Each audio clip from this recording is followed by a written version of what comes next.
Eelmise aasta üks suurimaid highlight'e oli minu jaoks kindlasti Speaking Academy. Ma olin nimelt maailmakuulsa koolitaja ja kõneleja Eric Edmeetsi ülivinge avaliku kõnelemise programmis tiimijuhiks. Miks see nii eriline oli? Kõigepealt muidugi keskkonna pärast. Ma kolisin sisse terveks nädalaks Hiltoni hotelli Tallinnas. Mega luks ja nauditav kogemus. Kuna tegemist oli maailmatasemel sündmusega igas mõttes, siis kogu keskkond oli lihtsalt nii tõstev. Ma osalesin Speaking Academy's 2 korda. 2 aastat tagasi olin osaleja, aga seekord olin palutud üheks tiimijuhiks, et osalejatele toeks ja inspiratsiooniks olla ning nende harjutamispraktikaid juhendada. Ikka selleks, et koorida maha kõik need kihid, mis ei luba neil ennast vabalt väljendada ja tuua nähtavale see loomavane esineja, kes tegelikult igas inimeses olemas on, juba sünnist saati. Ma sain kogeda ka žürii liikme rolli ja esinemisi tagasisidestada. Päris fancy oli.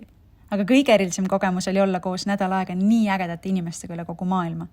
Toetava tiimiga koostööd teha.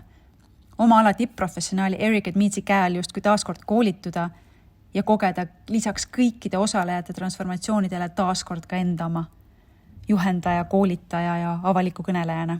Hoolimata sellest, et päevad olid üliintensiivsed, vastutus suur ja unetunde oli vähe, oli täiega fun ja ma särasin täiega, sest ma aitasin teistel särama hakata.